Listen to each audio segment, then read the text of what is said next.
Hi everyone, welcome to video 3 of my Healthy Middle Way Parenting series, which is about understanding that parenting isn't a one-size-fits-all and the importance of parenting the child that is in front of you in each moment to truly be effective in your parenting. So in video 1 of this series, I expressed that what I see in the gentle parenting space is a clear lack of nuance and context. There is a push to use tips and tricks, which can be very valuable at times, don't get me wrong. But often what happens with what's being shared in short form on social media is that a lot of context and nuance is being missed. And we end up with, blanket statements and blanket tips and tricks with parents left confused when it's not working for them. And in my opinion, it's because the missing ingredient is that parenting isn't so much a mental process. It's feeling into each moment and each child. We get completely stuck and confused when we are stuck in our head and trying to understand and macro-manage everything. Trust me, the game completely changes when you understand that it's all about observing and attuning to the child that is in front of you in each moment. And this is where our true power lies and how we truly become effective parents. It's about tapping into your own inner guidance system so you no longer look externally to experts for advice. And we all have that guidance within us if we spend the time to attune to it. It's like a muscle. The more you attune to it and use it, and the stronger it becomes. So there are a couple of points that I want to make. The first one is that we need to firstly focus on setting everyone up for success. So for you to be able to observe and attune to your child and attune to your own guidance system, you need to first make space in your life to be able to do just that. So that's when simplifying everything is key to setting you up for success. So, stopping doing everything and creating space and time in your life to even have the time and space to observe your child and get to know them on a deep level and also get to know yourself, right? Because I'm talking about the inner guidance system, and you're not going to be able to attune to your child and each moment if you are not attuned to your own inner guidance system. That's why it all comes back to inner work, and that's why I keep talking about inner work over and over again. And on creating that space, I highly recommend you watch the summary that I did of the book Simplicity Parenting, and I'll leave the link to the video in the description box of this video for you. You need alone time to tune into your own intuition, and you need time to spend observing your child. This is also where meditation has really helped me, as it helps you to come back to the present moment and slow your life right down. The other point that I want to make is that it's very important to understand what is age-appropriate behavior for children. So we're talking about, observing and attuning to our child.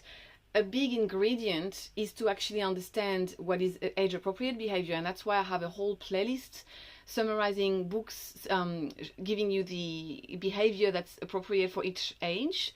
That's been very popular on this channel because it actually allows you to zoom out and bring more empathy so you don't take things so personally. And so you can accept that there are periods of parenting that are tougher than others, and that it doesn't necessarily mean that you are doing anything wrong. And it also allows us to work on our mindset, right? Like specifically in how we view children. If we want to effectively attune to our own inner guidance system and attune to each child and each moment, we also need to have that knowledge of understanding what is age-appropriate behavior for children so we can respond appropriately. So now let's get to the nitty-gritty of observing and attuning to each moment and each child. So this is where you come to the understanding that it's not because someone says you need to validate all feelings that it's the correct approach for each child and each moment. I've seen parents complain that when they try to connect and empathize with their child during a tantrum, the child gets even more angry. So this is when you actually take it as a sign that it doesn't work, and you take your child's cues and you respond to it so you can adapt to your approach, right? So in each moment and each situation, there are times when you're going to get it wrong, and your child is actually going to give feedback, and you need to listen to that feedback and attune and change it. So I'm not talking about, when you have to place firm boundaries and your child is protesting. I'm specifically talking about when you're trying to diffuse a tantrum and you're actually realizing that it's making it worse and it's amplifying everything. And it's also important to understand that, our parenting needs to develop and adapt as our child grows, right? Something might work, when they're toddlers, and then of course we need to adapt. Like, for example, what I've mentioned in video 1 of this series is that I think, you know, when they are toddlers, it's not so much about consequences. For me, it was more about natural consequences because they are so young. But as they grow, you know, in primary school age, you know, I've got my older child is 11 now. You definitely need to actually put consequences to bad behavior. Like that's, you know, a no-brainer for me at this point, that as they grow, you adapt and you need to be firmer in some of the boundaries because, you know, they know better at this age, right? Versus when they were a toddler and they didn't really understand and know what was going on. And it's also adapting to your child's unique personality, right? There are children who are more gentle than others, and that's why some advice works better for some children than others, and it's just the reality of it, right? So that's why there is no one size fits all, and that's why you have some parents who say, like, this thing worked so well for me, and others are like, well, it doesn't work for my child. So we constantly need to attune to the child, to the period of life that they're in, their age, and to constantly adapt to each moment and each situation. And this is also where I don't agree that every emotion needs to be validated. I know that I'm going against the grain of what's out there on social media that everyone is repeating. In my opinion, emotions just are. So they aren't good or bad.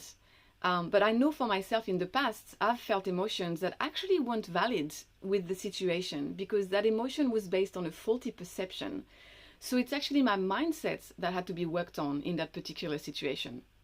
And I know that with my 3 kids, I'll tune into each moment, and sometimes I feel that they need me to validate their emotions, and other times I need to step in and place a firm boundary and tell them to cut it out. So, you know, we tune into each child, each moment, into our own inner guidance system. And of course, sometimes we get it wrong, and that's okay. You can reflect on it, you adapt, whether it's adapting in the moment where you change the tactic, which is what I was trying to say before, in the middle of a conflict, or when you get another opportunity with another conflict, because we all know that there is no shortage of those with parenting. And, you know, viewing it as more practice to attune and develop that strong inner guidance system is actually a great way of looking at conflict with our children. It's having a growth mindset. And honestly, I've grown so much with all of that. I mean, you know, doing the inner work, observing, attuning, like it's been a few years of practice, and I've become so confident in my parenting abilities now that I'm not so much in my head and trying to figure everything out. It's so liberating. It creates so much more enjoyment with, you know, the time that you spend with your children. So that's all I wanted to say on this. I hope this is helpful, and please don't hesitate to leave me a comment. I always appreciate the dialogue. Thanks for watching.